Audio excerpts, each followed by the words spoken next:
Bienvenidos a este ejercicio de libertad de expresión y que dura 24 horas. Estamos en esta transmisión especial a través de TV4 para que nos acompañes en vivo contigo, y en esta ocasión arrancamos también con una serie de podcasts en la cual estaremos abordando con chicos universitarios al respecto de la libertad de expresión, qué es lo que creemos de esta, y ahora en este paradigma de las redes sociales en donde aparentemente se ha democratizado en que todos tenemos una libertad y dar, ¿quién está realmente detrás? Hay grandes monopolios, por supuesto, que están llevando a cabo estas empresas, y hay una cultura de cancelación, hay una cultura en la cual, bueno, pues también ante algún cierto error, algunas circunstancias, le conviene a quien que esté manejando. Hay entonces real libertad. ¿Dónde queda la ética?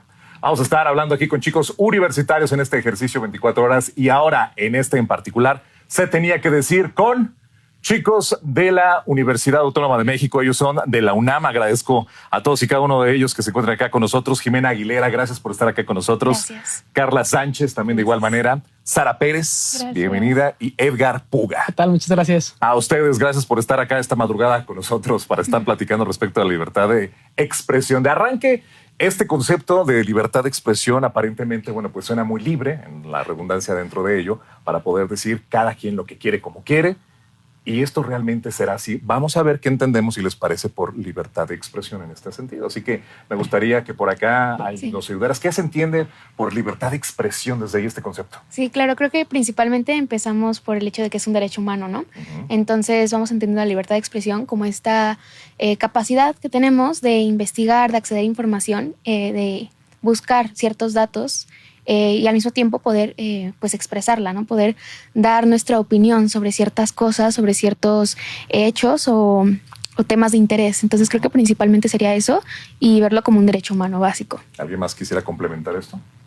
Pues yo creo que principalmente, aparte de ser un derecho humano, es algo que va con tu personalidad, algo que te ayuda a expresar quién eres, tu autenticidad, desde el cómo te sientas, cómo te vistes. Creo que es algo que es inherente a los humanos.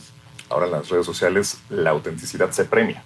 Claro. El algoritmo premia eso, el que se siente más auténtico en este sentido. Algo que destacabas y que me parece fundamental, si alguien más quisiera abordar sobre el concepto mismo de este caso, de este derecho que por acá estaban expresando, me encantaría que puedan hacerlo. Levanten la mano, interrumpemos en el momento que quieran.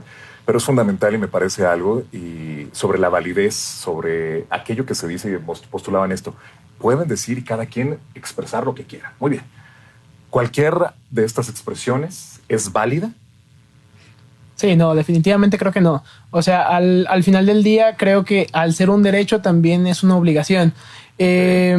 Creo yo que el derecho se corta en el momento en el que comienza a interferir en los derechos de otras personas, ¿no? Si estás dando una expresión, algún comentario que termina afectando a alguien más, me parece que ese es el momento en el que se tiene que cortar ese derecho. ¿Por qué? Porque al final el punto de un derecho humano, el punto de una obligación entre todos, pues es que llevar una sociedad en armonía, ¿no? Entonces, al buscar esta armonía, pues no puedes tener un derecho que afecte a otras personas y afecte los derechos de otras personas, porque vas a terminar haciendo que la vida de una persona valga más que la otra, y ese no es el punto.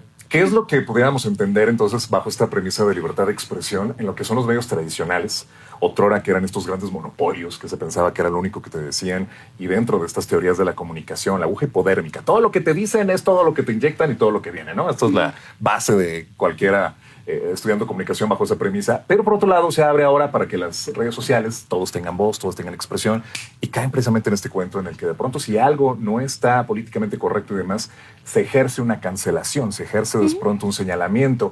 El mejor de los casos, porque en otras circunstancias incluso hasta se validan estas mismas como ejercicios de odio, que pues, ya sabrán algunos políticos allá al norte de nuestro país en donde se pueda estar ejerciendo todo eso. Entonces me gustaría que pudiéramos explorar qué es entonces ese ejercicio de libertad, ese ejercicio en el que no coartan las libertades de otro, para poder entonces gestionar algo adecuado, siendo auténtico, lo que me estaba mencionando, entonces estemos ejerciendo una real ejercicio de libertad de expresión que cada vez se va complejizando entonces más. Claro. Bueno, pues yo creo que la libertad de expresión no es solamente un derecho en el cual pues podemos expresar nuestras ideas, nuestras ideologías. Igualmente, sino que también es la propia garantía de que se tenga esta libre circulación de las propias ideas. Esto a su vez permite pues una diversificación. Tenemos que tener muy claro que las sociedades tienen conocimientos y progresan a través de la diversificación de ideas, a través de nuevas perspectivas. Entonces, yo creo que eso es un punto fundamental y sin duda la cancelación pues es para mí un mecanismo que se tiene como para hacer justicia por mano propia. Sacamos la banderita de que es justicia social, de que es un combate en contra del odio. Sin embargo, no se están tomando pues todas estas irregularidades, todas estas percepciones y contextos de las personas que abordan pues sus sentires, al menos en redes sociales. Es por ello que yo sí considero que más que cualquier otra cosa se debe de cuestionar también el poder que es el tener información, el tener acceso a estos medios y también marcar un límite fundamental entre lo que consideramos como un discurso de odio y lo que consideramos como algo que nos ofende o que nos incomoda. Me parece fantástico. Sí. Bueno, con esto que menciona Carla, ¿no? Creo que es muy importante. Estamos ahorita introducidas en un mundo de información, ¿no? Estamos llenas, o bombardeadas de información de cualquier aspecto. Entonces creo que es muy importante tener esta capacidad de discernir entre lo que son pues opiniones, lo que son hechos, lo que es realmente una información, un dato, y también saber interpretar esto, ¿no? Y por ejemplo, esto que menciona Carla sobre pues los discursos de odio o estos comentarios pues que son pues como hate, ¿no? Que llamamos en redes sociales. Creo que sí es muy importante pues marcar esta línea y ver hasta qué punto se puede tomar como un simple comentario y hasta qué momento ya pasa a agredir a las personas. Obviamente lo ideal sería que pues todas y todos podamos convivir y compartir esta información de manera respetuosa, pero pues ahí es cuando entra toda esta parte de la diversidad, ¿no? Cada quien viene con los conocimientos que tiene, cada quien viene con pues sus ideas o su concepción sobre el mundo y sobre justo estos derechos y sobre los valores, y es cuando nos enfrentamos a un mar de opiniones y es muy complicado de pronto, pero creo que es ir formando una misma pues su capacidad de discernir, ¿no? Como este criterio propio, personal. Todos tienen derecho a una opinión, pero no todas las opiniones son válidas. Uy. Es complicado, creo, porque justamente termina siendo un dilema ético y moral en el cual no solamente te terminas enfrentando a no sé, las redes sociales, ¿no? Sino también ya un choque de culturas, ¿no? Vemos 1000 tipos de culturas que hace 50 años no estaban interconectadas como lo están el día de hoy. Y ahora que existe este choque y luego encontramos estas opiniones públicas en las cuales pues quizás en un lado están correctas y en otro lado no, termina siendo un dilema muy complicado realmente. Es una pregunta muy, muy difícil de contestar. Claro, sí, creo que no tendríamos como este poder para decir como tu opinión es válida y la tuya no. Creo que es pues muy relativo, si lo podemos ver de ese modo. Obviamente no hay que caer en ese extremo de relativismo porque pues sería como pues cada quien que haga lo que quiera y todos están bien, ¿no? Tiene que haber como ciertos límites, pero pues creo que siempre ha sido la discusión que hemos tenido como sociedades, como seres humanos. La línea delgada. Ustedes aportaban algo interesante que tiene que ver con la infocracia. Byung-Chul Han, un filósofo surcoreano, hace una reflexión a propósito de este fenómeno del que hablan, en el que dice que ahora todo se apela más allá del aporte, quiero preguntar en ese sentido, ¿qué es lo que opina usted? Más allá del aporte a cómo nos hace reaccionar, cómo nos hace sentir. Entonces juega precisamente con las emociones y los algoritmos es lo que premian. No premian si es válido, no premian si es precisamente de la fuente, tenga la ética y demás, sino que ésta tenga una conectividad con la emoción, que vaya directamente al hipotálamo, jale algo ahí, te estimule. Y vienen los hates, y vienen los comentarios, y vienen las reacciones, y eso es lo que vende. Y eso, muchos detrás de estos influencers, que ya pasaremos más adelante a estos temas de los influencers, es lo que tienen y monetizan a través de las emociones, haciendo reaccionar. Que entonces, bajo esa premisa de esa libertad, se vale jugar con estas emociones. Claro. Bueno, yo eso lo relaciono directamente con la propia democratización digital que mencionaba. Acerca de cómo con el paso del tiempo pues tenemos esta cultura de la inmediatez, donde básicamente premiamos la velocidad en vez de la calidad de la información que se nos está brindando. Entonces, sin duda, de esta forma nosotros incluso tenemos hasta una ilusión de que nos estamos informando.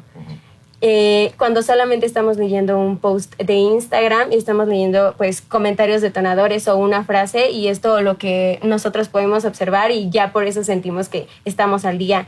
Pero esto, pues la única finalidad es que matemos nuestro sentido crítico.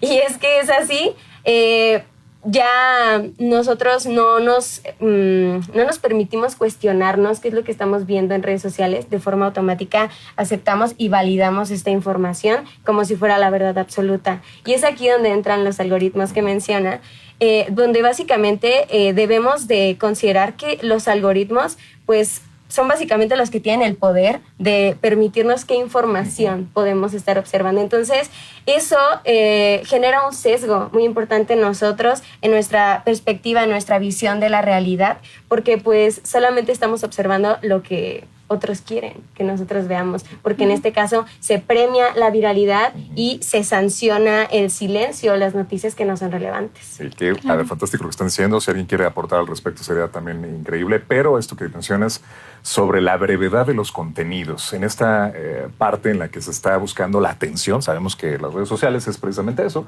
buscar la atención de aquellos que estén ahí, y puedes estar viendo algo que es bastante disruptivo, puedes ver algo que es bastante pesado, ahora con Gaza, los genocidios, todo este tipo de comentarios, pero pasas luego al gatito y todo no tiene un impacto, y luego ya pasas al baile y ya ves y ves y ves y ves y ves, y tu algoritmo puede ser una sopa de 1000 colores. Y en este sentido, bajo esta libertad que ustedes están por acá preguntándonos, dándonos a pie a que reflexionemos, ¿dónde queda con todo este matiz multicolor ese criterio si entendemos los algoritmos que van solamente a meras circunstancias emocionales?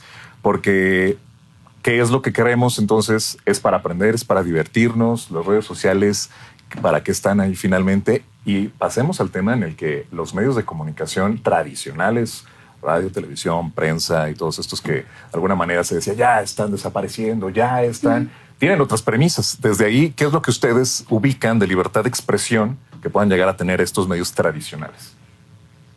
Bueno, yo quiero complementar primero antes. Okay. Yo creo que más allá de que dice del pensamiento crítico, también es la capacidad de retención. O sea, porque nosotros como estudiantes, luego pues ya, digamos, nos aburre de alguna forma. La obtención de información también es más difícil, porque ya el estudiar no te genera un estímulo ya tan fuerte como el gatito y esto y el otro. Entonces creo que compite contra su atención de estudio. Sí, okay, justo. Entonces eso también es muy importante. Ok, sí. Bueno, para matizar eso, regresando a la parte de los medios de comunicación. Sí, esto que mencionabas sobre las redes sociales, ¿no? ¿Para qué son las redes sociales? Son un espacio de ocio, y creo que sí lo puede ser, pero creo que volvemos a lo mismo de que pues todo es político, todo es un medio en el que pues se van a compartir ciertas ideas, ciertos pensamientos, incluso bromas, pero pues las bromas no son tan inocentes al final del día, ¿no? Siempre hay algo ahí, hay una factura. Sí, claro, siempre hay una opinión que estás dando a entender a partir de lo que comentas, aunque sea a modo de burla o de broma. Entonces creo que también es por eso mencionaba, ¿no? Es importante saber discernir entre cuando es una broma, pero hasta dónde va realmente tu broma, ¿no? Y creo que tener esta idea de que solamente las redes sociales son un espacio de ocio para relajarnos, a veces nos puede funcionar, pero muchas otras veces no podemos ignorar pues que también son un medio de comunicación, ¿no? Y al final del día, a partir de estas redes, podemos saber pues lo que mencionas, ¿no? De Gaza, o ahorita lo que está pasando con las mujeres en Afganistán. Creo que es muy importante reconocer que son medios que nos van conectando justamente y que nos permiten ver más allá de nuestro mundo, ver más allá de nuestra cotidianidad y ver que pues hay algo que está sucediendo, y también, ¿no?, hasta qué punto podemos formar parte de eso, ¿no? Donde podemos justamente con esta libertad que tenemos pues tomar como posición al respecto. Alphabet, que es la dueña de Google, está Meta, que es la dueña de Instagram, de Facebook y más, y bueno, pues todas estas grandes corporaciones, ByteDance y algunos más, ¿no?, que son chinos ya incluso, tienen intereses propios que permitirán seguramente y sancionarán. Ustedes han publicado o han visto en algún momento que hay comentarios que se sancionan, y no directamente, porque muchos tendrían que ver, a lo mejor si tienes una opinión política, cualesquiera que estés ahí, no puedes publicar, pues entonces ¿qué sí puedo publicar, qué no y demás? ¿Dónde está esa libertad entonces si hay estas grandes corporaciones detrás? Yo creo que pues hoy en día cualquier comentario fuera de lo común se toma meramente literal, se descontextualiza, y también es muy importante que nosotros nos comencemos a cuestionar realmente cuáles son estos métodos adecuados para que la libertad de expresión pues no se interrumpa y que no existe este tipo de sesgos. Entonces debemos de reconocer entonces si le damos el poder a las grandes corporaciones para que ellos sean los que regulen qué es un discurso de odio, que no es un discurso de odio, o lleguen este tipo de sanciones o amonestaciones, realmente pues estamos obedeciendo entonces a sus intereses. Son intereses políticos al fin y al cabo, porque le damos esta responsabilidad de actuar como los jueces morales, cuando no debería de ser así. Pero por el contrario, si le damos entonces esta responsabilidad a los usuarios de las propias redes sociales, pues ya lo hemos visto, que pues si hay algún comentario que no nos gusta, de forma automática comenzamos a reprimir a esa persona y no dejamos o no le permitimos a las personas que están siendo señaladas pues este derecho a réplica, a redimirse, a presumir su inocencia de esta forma, ¿no? Entonces yo creo que en consecuencia no deberíamos de considerar realmente como este tipo de mecanismos, sino ir un poquito más allá, que es el cuestionamiento. Y en este caso, pues reconocer que si se eliminan estos discursos de odio en redes sociales, no significa que eso deje de existir. Incluso puede volver con mayor fuerza, porque pues depende también de cuántas personas están escuchando este tipo de discursos, y el alcance que se puede tener también tiene pues consecuencias incluso tangibles para ciertos sectores de la población, que es como lo mencionaba Jimena, acerca de pues estos comentarios en contra de grupos vulnerables, discriminatorios, que directamente incitan a la violencia y que no son solamente una broma o una publicación en redes. Solo recordar que durante la toma de protesta del presidente de los Estados Unidos, ¿quiénes estaban ahí? ¿No? Eran estos grandes empresarios, dueños de estas corporaciones. Entonces, ¿cuáles son los intereses que pueden o no estar defendiendo? Y partiendo de eso, también hablando de los Estados Unidos, se les pregunta cuál es el medio de mayor información para los jóvenes de esta generación Z, jóvenes de estos chicos que oscilan precisamente a niveles de preparatoria y universidad y que quieren estar informados, y hablan que TikTok es la fuente número 1 de cualquier información, con sus con sus videos cortos de 30 a 60 segundos, en el que ya puedes tener una información bien fundamentada y una opinión acerca de algo que está sucediendo. Entonces, bajo esa premisa, estos contenidos, esas maneras en las que los medios tradicionales otrora, y voy a traer ya la conversación a este lado, tenían una ética o una línea definida, obviamente con sus intereses, que también habrá que definir de estas grandes corporaciones, pero estaba sustentado y hablaban de periodistas que estaban detrás y que hacían una gran investigación, y entonces los reporteros, había una serie, no sé si recuerdan, los reporteros, y entonces era un trabajo documental de mucho tiempo, de investigación, de trabajo en campo, llegaban, presentaban y ahí estaban.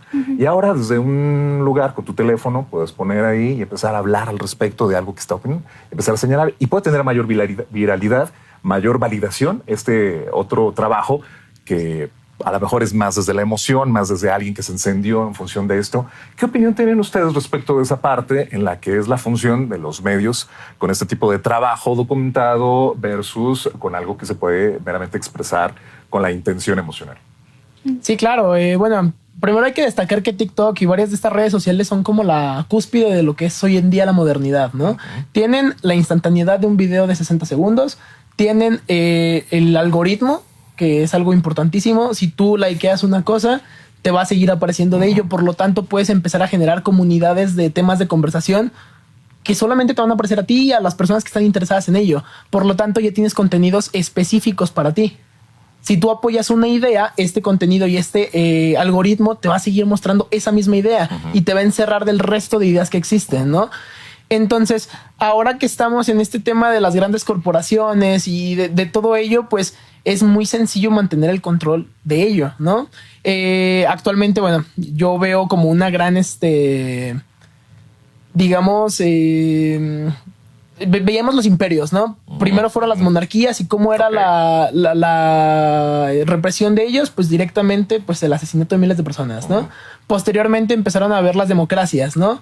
Vemos a los grandes imperios, digamos, Estados Unidos, el Eurocentro, todas estas zonas, pues al final la nueva represión ya ni siquiera era pues tan grave, ¿no? Era pues los medios de comunicación, periódico, televisión, radio, simplemente ya dejaban de hablar del tema. Actualmente, ¿cuál es el gran imperio? Pues las grandes corporaciones. Entonces, ahora es muy sencillo, pues mediante los algoritmos, pues fácil. Si es un tema que no te conviene a ti como corporación, no lo muestras. Entonces, ahora resulta complicado pues mantener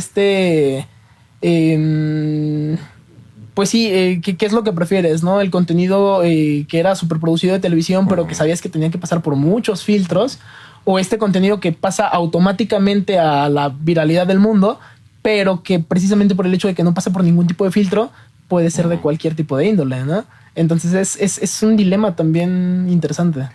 Claro. No sé, por ejemplo, pienso en precisamente la televisión, ¿no? Y que justo podemos hablar de filtros, que existen filtros que se tenían que pasar, pero cuántas veces, no sé, justamente pasaban estos filtros ciertas noticias, ¿no? Ciertos datos, cierta información que llegaba como en teléfono descompuesto e incluso, pues, no sé, en el periodismo siempre, aunque se hable de datos, pues también hay una interpretación ahí de por medio, ¿no? También hay una forma de cómo estás escribiendo esta noticia, entonces también ahí ya hay como un cierto tipo de sesgo, ¿no? Y no quiero decir que en las redes sociales no le exista, al contrario, puede existir muchísimo más fuerte, más pesado, pero creo que justamente por el hecho de que a través de las redes sociales se nos ha ofrecido esta disponibilidad del anonimato, ¿no? Entonces también es muy fácil hablar desde el anonimato y no saber realmente quién te está diciendo lo que te están diciendo, ¿no? Quién me está dando la información que estoy recibiendo. Pero creo que también las redes sociales han sido un espacio, pues no todas las personas tienen acceso a redes sociales, pero creo que se amplía bastante pues el margen o la población que puede tener acceso a esta. Y creo que también es una buena oportunidad para justamente que pues ciertas personas tengan la posibilidad de pues mostrar, ¿no? Por ejemplo, nosotras como estudiantes podríamos tener esta oportunidad de como este tipo de espacios, ¿no? Tener un momento para hablar sobre un tema de nuestro interés, y creo que es algo que, digo, las redes sociales no son lo mejor del mundo, tienen sus áreas de oportunidades, pero creo que es una de las ventajas que podría haber de pronto ahí. Y vuelvo a lo mismo, ¿no? El criterio propio, el saber discernir la información y también pues darnos a la tarea de pronto de investigar las fuentes, ¿no? ¿De dónde está sacando esta información? ¿Quién lo dice? ¿De dónde sacas estos datos? En un mundo en el que actualmente estamos bajo esta premisa, y voy a traerlo a mesa, que está más trillado que nada, pero me parece fundamental, inteligencia artificial. No sé si les ha funcionado, han visto, han identificado que de pronto ya mucho de lo que consumimos realmente ya no es un producto de alguien haciendo sus propias ideas.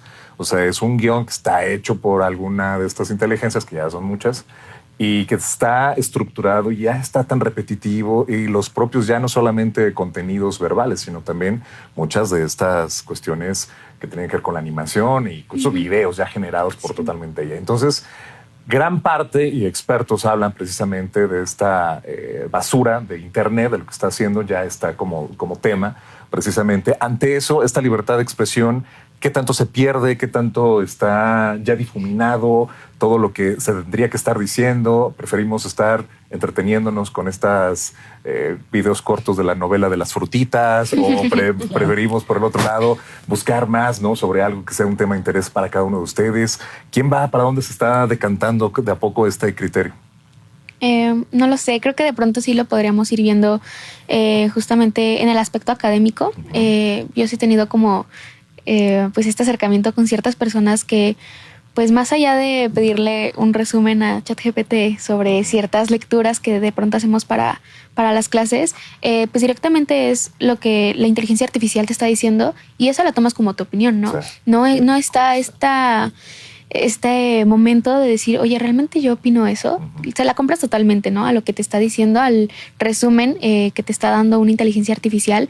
Y justo, ¿no? Es lo que yo digo, ¿dónde queda esa capacidad de de tú pensarlo, reflexionar e incluso si quieres filosofar al respecto de un tema, no se está viendo como esa oportunidad, porque justo lo que mencionaba, ¿no? De la inmediatez, es mucho más fácil pedirle a una inteligencia artificial que en menos de 5 segundos ya te dio una opinión, que tú realmente tomarte el tiempo de hacer una lectura de 30 a 40 páginas y decir, ok, a partir de esto opino esto o aquello, ¿no? Que incluso con ciertos autores o autoras no les vamos a comprar todo lo que escriben, pero pues también tener esa capacidad de decir, yo creo que esta postura sí la puedo como acompañar, pero esta otra pues difiero, ¿pero por qué? Por esto, esto y esto, ¿no? Entonces creo que es algo que de pronto sí se va perdiendo y yo creo que no falta mucho para que empecemos a ver como ese reflejo en otro tipo de espacios. Uh-huh. Esa responsabilidad ética mencionabas acá hace un momento al respecto de ello, que cada uno pudiera llegar a tener para entonces sí poder ejercer opiniones y que las podrá tener o no, digamos, validadas, respaldadas bajo alguna premisa que pudiese contener, digamos, más carnita. Y ante esa responsabilidad ética, cuando alguien de ustedes, y en este sentido lo pregunto directamente, deja, en este caso como un estudiante, como alguien, el espacio que habitan de las aulas y las redes sociales se convierten en un motor de entidad, de buscar seguidores y empiezan las validaciones. Sabemos que también, bueno, la manera en que opera a nivel psicológico las redes sociales, bueno, pues ya los likes es una moneda de cambio. Profesionales ya de la salud misma, por ejemplo, doctores.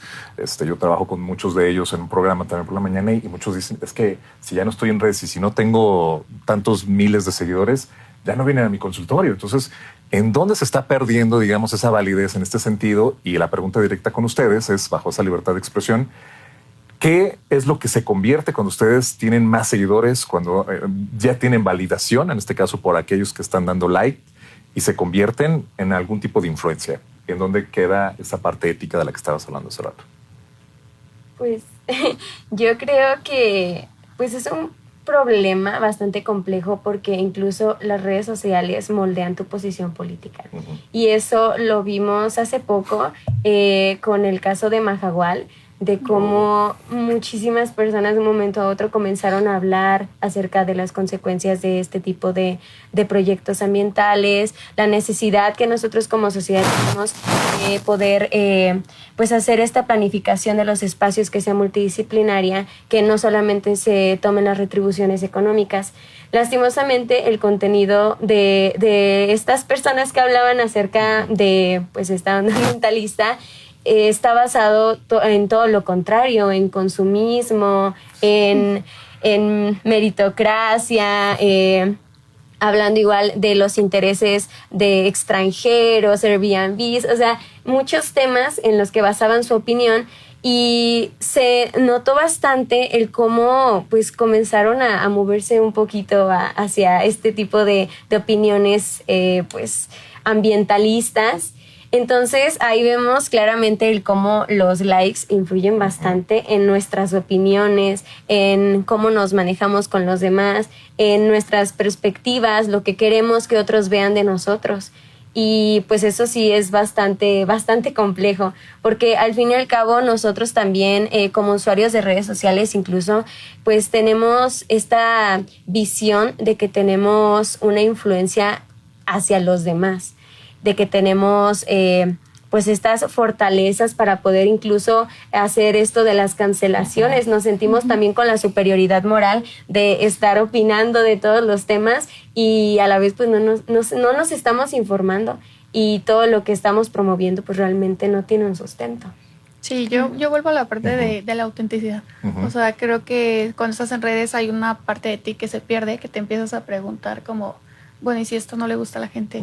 O bueno, ¿y si esto le gusta más a la gente? O sea, creo que mientras seas real y seas responsable en el aspecto en que tanto tienes la responsabilidad de decir qué consumo para mí y qué doy al público, porque en la parte también de la responsabilidad de qué consumes, creo que también viene ya ahí implícito que luego te vuelve o te empieza a afectar a tu salud mental. Y ese es un tema que... Pues ya ahorita las demandas, ¿no?, que hay precisamente estas grandes empresas que han dejado. Algo que voy a retomar y que voy a traer para que podamos discutirlo. Otro teórico precisamente de todos estos fenómenos sociales, Jürgen Habermas hace una referencia muy particular sobre la circunstancia que están hablando de cómo nos autoafirmamos. Más que exponer para poder llegar a una dialéctica, discusión y algo, es más autoafirmarnos, es más seguir como una tendencia, esta parte algorítmica, y que ahora en esta aparente democratización de lo que se ha dado y que todos podamos o no estar hablando y creyendo algo que sea común y demás, no tenemos, y él refiere como un piso parejo, como una parte en la que de dónde partimos todos con una información. Entonces viene esto, como dices, que está afectado de todos lados, con intereses, y entonces habrá por estos, e incluso no descartaría, no sé lo que opinan ustedes, que pues, porque a nivel federal hasta un momento que causó ruido es cuando dicen no va, y incluso hasta se vuelve viral el momento de la reacción de la secretaria, si mal no recuerdo, de Medio Ambiente, que hace una referencia en la que hace directamente, y les adelanto rápido, no vamos con este tema, y todos aplauden y demás. O sea, generando también incluso, por decir, monetizar el momento, ¿no? Para hacerlo viral también de esta manera. Entonces, bajo esa premisa, ¿dónde queda esta parte de la ética, esta libertad de expresión? Tengamos todos un contexto informado. ¿Dónde nos hemos perdido? ¿Lo podremos lograr? ¿Es meramente algo utópico? Actualmente creo que, anteriormente veíamos una desigualdad, por ejemplo, de educación, desigualdades económicas, así. Hoy es desigualdad de información. A pesar de que tenemos al alcance de nuestras manos toda la información del mundo, si la queremos, el cómo llegar a esta información y el saltarte los algoritmos y saltarte estas, contenidos que realmente son pues de pura emoción, de puro trend, ya es un tema que no cualquiera puede lograr. No hay un piso parejo de información en la que puedas elegir tú lo que tú desees y que puedas compartir lo que tú desees, porque realmente ya no te sale toda la información. O sea, termina siendo ya un tema de, pues lo que te sale es lo que vas a creer, ¿no? Lo que sigues a las personas que tú sigues, veamos el tema de Mahawal regresando un poquito, ¿no? Hay personas que se dedicaban a, no sé, videos de cocina, ¿no? Y terminaban hablando de Mahawal. Porque es el tren, porque me va a dar números, me va a dar números. Exactamente. Entonces, buscar una interacción auténtica, como comentaban, cada día es más complicado porque cada día es más monótono, cada día termina siendo más el tren y ya, ¿no? Es una responsabilidad social por completo para las personas que tienen actualmente el poder de la influencia. Para todos estos influencers tienen una responsabilidad social enorme, pero la verdad es que también es una responsabilidad muy complicada y que no todos saben llevar. ¿Qué perfil? ¿A quiénes hemos hecho influencers? Le hemos dado esa voz de esa libertad. Yo creo que precisamente a gente que tiene esta facilidad de locución, ¿no? Alguien que te divierte, pero pues en qué momento eso es suficiente, ¿no? Creo que justamente en un principio con las redes sociales, viéndolo como algo, pues sí, de ocio, un tiempo de descanso, buscas a alguien que te entretenga, alguien que pues, te haga reír. YouTube aquí en su momento tuvo como muchísimo impacto, pero actualmente esas mismas personas que empezaron como en YouTube han trasladado pues sí, sus medios de comunicación hacia redes sociales, donde de pronto, pues ya sea porque pues son personas ya un poco más grandes actualmente, o por justamente, ¿no? Lo que hay de... justamente esto de lo que está en tendencia, pues nos vamos dirigiendo hacia otro lado, ¿no? Hacia otros temas. Y que claro, actualmente, incluso para infancias de 10, 12 años, los temas de interés son muy distintos a lo que eran hace 10 años, ¿no? Por ejemplo. Y pues estas personas que se dedican a las redes sociales han sabido cómo irse moviendo en este mar de los medios o de tendencias para ver qué es lo que van a ofrecer ante las personas, ¿no? Y creo que volviendo a esto de pues los riesgos como psicológicos o mentales que hay, pues creo que, nunca ha sido como un secreto que pues hay modas que se van marcando y cómo estas modas pueden afectar muchísimo, pues sobre todo como la autopercepción, ¿no? Y se pierde esta parte de la autenticidad, porque yo ya no estoy siendo auténtica porque quiero quedar bien ante ciertas personas o quiero encajar en ciertos círculos, y es algo que pues ha sucedido siempre para el ser humano, como el querer encajar, pero creo que actualmente este mismo fenómeno de la globalización nos lleva a querer encajar con modelos de vida que no tienen nada que ver con nuestro contexto y se vuelve muy complicado. La adolescencia, bueno, ustedes están en esta etapa, ya el brinquito de la adolescencia, está marcado mucho por este sentido de pertenencia, por esa manera en la que cada uno deberá de encontrar sus pares y ver dónde, y las redes sociales han potencializado enormemente eso, dando precisamente pie para tener la oportunidad de que cada uno pudiese estar entonces explorando de dónde es esta libertad, de dónde alguien está generando eso, y yo, qué tan auténtico para poder decir entonces lo que sí quisiera, como réplica o como un contenido propio. Viene luego esta pequeña entonces gran coyuntura, en donde tú eres alguien que solamente te cantas más creo que así es, mayormente a consumir, que a tener una real, verdadera experiencia de poder decir, yo levanto la mano y tengo una libertad de poder expresar algo. Y entonces se convertiría o no automáticamente en creador de contenido, sería o no, digo, ese va a ser tema del siguiente podcast que vamos a tener, pero podría ser o no algún brinquito que pudiera cada uno de ustedes. Y mi pregunta es, ¿han estado algún momento a punto de publicar algo y dicen, no, mejor para qué? No, es que luego es que el que me conoce y es que demás. Entonces, ¿en qué momento esta libertad se convirtió en decir, pues no, finalmente, ¿para qué? Si yo no soy un actor de estos sociales de los que estamos hablando. Pues es que yo esto lo relaciono directamente con lo que ya había indicado acerca de la superioridad moral, acerca de cómo todos tienen la idea de que realmente tenemos conocimiento de todo y quien no está de acuerdo conmigo está mal. Entonces yo lo veo relacionado con eso. Yo creo que lastimosamente la idea de las redes sociales era mostrar esta autenticidad de cada uno de nosotros, nuestras propias ideologías, pero al final pues terminó siendo un efecto contrario. Entonces pues todos tenemos que tener la misma opinión, porque es como una ideología autoritaria. Le ponemos la etiqueta y esto es lo que debemos de decir, esto es lo que debemos de pensar. Entonces, eso de forma automática ya no permite que exista esta diversificación de las opiniones. Y esto tampoco permite que nosotros podamos dar nuestros puntos de vista. Entonces yo lo relacionaría más con eso. Aparte también tener pues bastante cuidado por lo que estamos consumiendo, porque todo tiene tintes políticos igualmente, sociales. Y bueno, yo lo relaciono con lo que mencionaba Jimena acerca de estos creadores de contenido que van, por ejemplo, a comunidades vulnerables y les llevan víveres y tal, pero siempre grabando. Pornomiseria. La pornomiseria. No sabía si se podía decir esa palabra, sí, por eso, claro. por eso la evité. Pero sí, o sea, últimamente hemos visto bastante de la pornomiseria, de cómo estas personas que se encuentran vulnerables también son vulnerables a que un youtuber venga y te grabe en tus peores momentos y tú no puedas decir que no porque te va a dar algo y necesitas vivir, necesitas mantener a tu familia. Entonces, yo creo que sí debemos de marcar muy bien este límite de no aceptar y cuestionar todo lo que vemos en redes sociales e incluso en los medios tradicionales. Porque también últimamente he visto estos acercamientos de los propios medios tradicionales a través de TikTok, de cómo incluso ellos ya utilizan la inteligencia artificial para hacer ciertos videos atacando, por ejemplo, al gobierno actual. Entonces, desde ese momento ya pierden totalmente la credibilidad que tanto mencionan que ellos deben de tener por ser los medios tradicionales, porque son estructuras gigantes. Okay. Entonces, ahí ya no está este balance, es una total incongruencia. A ver, esta relación me interesa para que podamos entonces hablarla entre medios convencionales o tradicionales y estos nuevos medios emergentes o estas ya redes sociales. ¿Cuál sería esa? ¿Cada uno debería seguir estos caminos? ¿Podrían en algún momento convivir? Acabo de ver la final de la Champions League y de pronto aparecieron influencers ahí hablando y subiéndose y los narradores ya daban pie a que...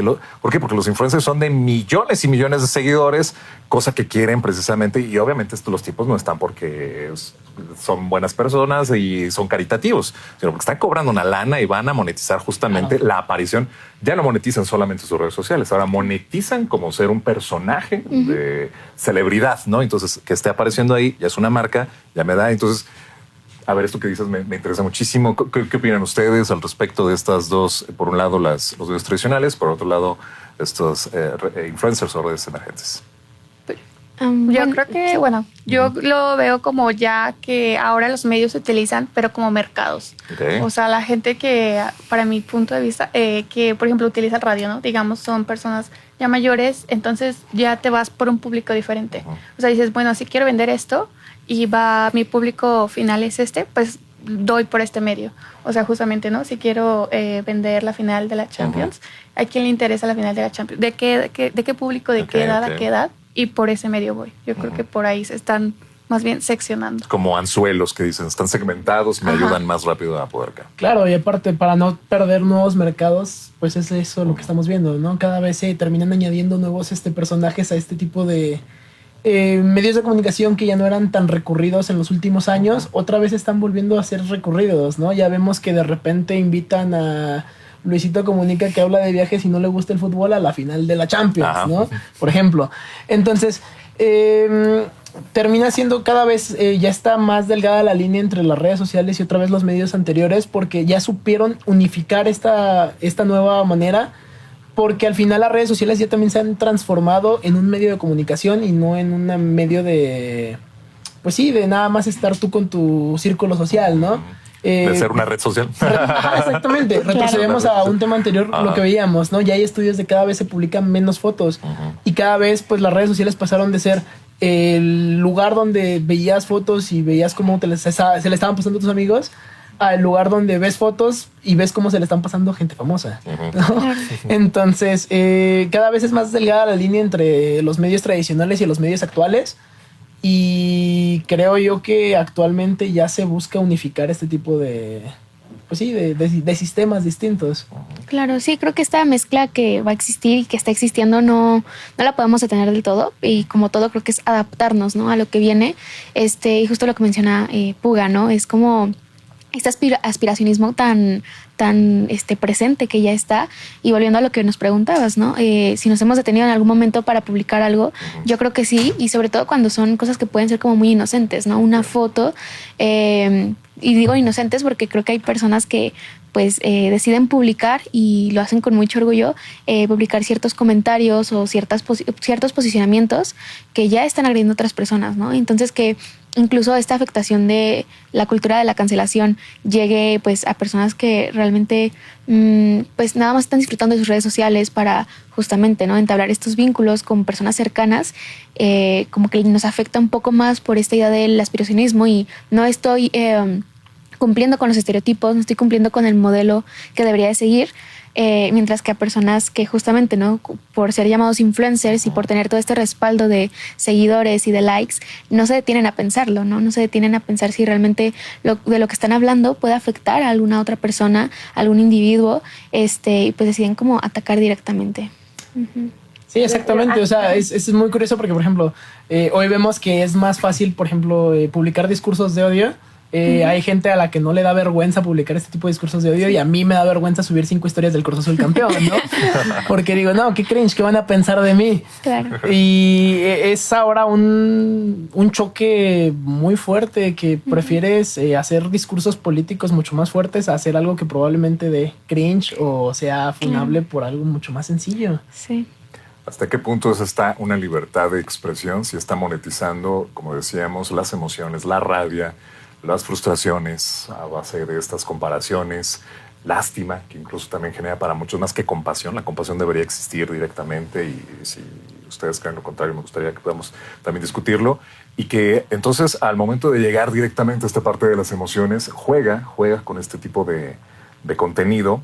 Y entonces arriba volteamos, insisto otra vez, a todas estas corporaciones que están obviamente sacando lana. Entonces, la libertad de expresión, ¿cómo queda condicionada precisamente o no? ¿O es real? ¿Existe? ¿Es una mera subjetividad dentro de estas redes sociales? ¿O está más en un abismo o en un océano, por así decirlo, y vamos navegando con algunos comentarios, pero el océano es de todo este tipo de cosas que son más conflictivas, que llaman más la atención, que venden más, que Meta va a impulsar, por supuesto, Algorithm también lo está haciendo, y cada una de estas corporaciones?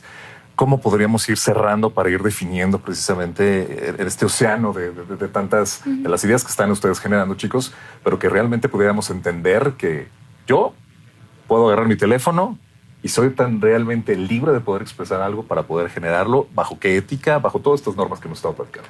Bueno, yo creo que como cualquier otro derecho, no todas las personas tenemos el mismo acceso, ¿no?, a estos derechos, que también hasta cierto punto se vuelve un privilegio. Y ahorita estamos hablando de libertad de expresión a través de redes, pero pues también, ¿no?, como de manera presencial o en ciertos países, en ciertos estados, no existe una represión muy fuerte, ¿no? Y vuelvo a lo de las mujeres en Afganistán, ¿no?, que es ahorita un caso muy grave sobre justamente una violentación a pues el derecho humano de la libertad de expresión. Pero volviendo a lo que preguntas, sí creo que pues como todo no hay un sí, no hay un no, hay matices como en cualquier otro tipo de tema, y que justamente creo que no todas las personas tenemos pues sí la oportunidad de ejercer este derecho, y creo que al final de cuentas nos termina afectando pues a ciertos sectores que justo igual como mencionaba Carla, como más vulnerables ante ciertos pues comentarios o ante ciertos espacios u otro tipo de vulnerabilidades más allá de las redes sociales, ¿no? Entonces creo que pues por lo mismo ha sido como un tema de debate para muchas personas durante mucho tiempo. No se puede tener una respuesta concreta al respecto, pero pues sí, creo que es algo bastante complejo y ya no es algo nuevo, creo que ya es algo que tiene mucho tiempo, pero pues se van agregando como factores nuevos, eso sí, son otros factores los que se integran y es a partir de esto ver, ¿no? Creo que como con muchas otras cosas, el cambio va más rápido de la adaptación que podemos tener como seres humanos. Wow. Sí. Bueno, yo creo que la libertad de expresión inicia en el momento en el que nos cuestionamos qué es lo que significa libertad de expresión. Uh-huh. No dar por hecho pues alguna definición que nos habían enseñado previamente. Lo típico que te dicen pues es saber dar tu opinión, pero debemos de reconocer que hay matices, que no todo es o negro o es blanco. O sea, de verdad necesitamos comenzar a cuestionarnos ese tipo de aspectos que a mi parecer son fundamentales. El evidenciar todas las problemáticas que existen a través de la libertad de expresión, que incluso la libertad de expresión es que se puedan expresar libremente estas ideas, aunque sean ideas equivocadas. Entonces, ahí nosotros pues tenemos que tener esta apertura y esta voluntad para cuestionar, para reconocer que no sabemos todo, para aprender a dialogar y también para reconocer que es fundamental que existan muchas ideas y muchas perspectivas porque se necesita tener este debate argumentativo para poder conocer, para poder aprender y es parte del progreso de nosotros como sociedad. El que mutuamente nos estemos complementando a través de nuestras ideas, nuestros saberes y valores. ¿Eso se logra o dónde ustedes lo ubican? Y ahorita continúa. ¿En aulas, en la convivencia cara a cara, en espacios que sean fuera de las redes sociales y puedan habitar en cuestiones más de estudio, más académicos, más de investigación? Yo creo que es más convivencia, porque por ejemplo en las redes sociales están las relaciones parasociales donde básicamente creemos que conocemos a un famoso y todo lo que diga el famoso es verdad y yo estoy con él y es mi amigo, pero no es cierto. Entonces yo creo que, o sea, el primer contacto que nosotros tenemos con nuestros compañeros de clase, con nuestra familia, el reconocer que es fundamental la cultura, que es fundamental este diálogo y la propia identidad del territorio que cada uno tiene de acuerdo pues a nuestro paisaje, a nuestras vivencias, a nuestra familia. Yo creo que debemos de partir desde ahí. Sí, claro. Y creo que este es un claro ejemplo, ¿no? De cómo pues existe esta diversidad de opiniones. Pues somos de la misma universidad, pero cada quien estudia algo diferente. Entonces ya traemos este enfoque pues muy a nuestra licenciatura, ¿no? Y creo que es algo que se va logrando como esta parte multidisciplinar, que de por sí cada licenciatura es muy multidisciplinar, pero incluso agregarlo como a tener este tipo de conversaciones, y eso como viéndonos como estudiantes, pero justamente como seres humanos tenemos más de una identidad. Entonces, pues sí, como estudiantes tenemos esa diversidad, pero como menciona Carlita, ¿no? O sea, como también a partir de tu territorio tienes otra identidad y como pues una persona que es parte de una familia tienes otra identidad. Entonces es fomentar este tipo de espacios en los que pues sí, también no se trata como de sesgarnos de nuevo, porque luego existe este sesgo de que pues como mi grupo opina lo mismo, pues voy a estar bien con eso, pero tener como estos espacios y justo pues ir con mucha humildad a escuchar a otras personas sin perder pues una visión propia, una opinión pues personal. Sara. Yo creo que La libertad de expresión es una responsabilidad, o sea, creo que como dicen empieza en uno mismo, pero también es una responsabilidad social, como decíamos, ¿no? Cuidar al que está al lado y no solo cerrarse, y por ejemplo, volvemos a lo mismo, lo que dicen de las escuelas y de las aulas, creo que se empieza físicamente, o sea, porque todo esto de las redes sociales no existe en realidad, o sea, todo está, digamos, en la nube, en donde quieras que esté, pero lo real, lo tangible, lo que puedes... platicar con alguien, tener un abrazo, o sea, esas interacciones son como las reales y creo que son las que importan. Y que además voy a traer rapidísimo nada más acá para seguir conversando el tecnofeudalismo, este término en el cual nosotros estamos arando, trabajando la tierra de estas grandes corporaciones a costa de esos contenidos, de esas libertades que tenemos de esa manera, ¿no? Y como dices, no existen, o sea, está ahí, desaparece y ¿dónde quedó? ¿Dónde se pierden identidades incluso? Si la cuenta de alguien, digo, yo conozco personas que han perdido su cuenta y sienten que el mundo se acabó y que ya no son, que ya no son ellos, ¿no? O sea, que, bueno, ¿y ahora quién soy?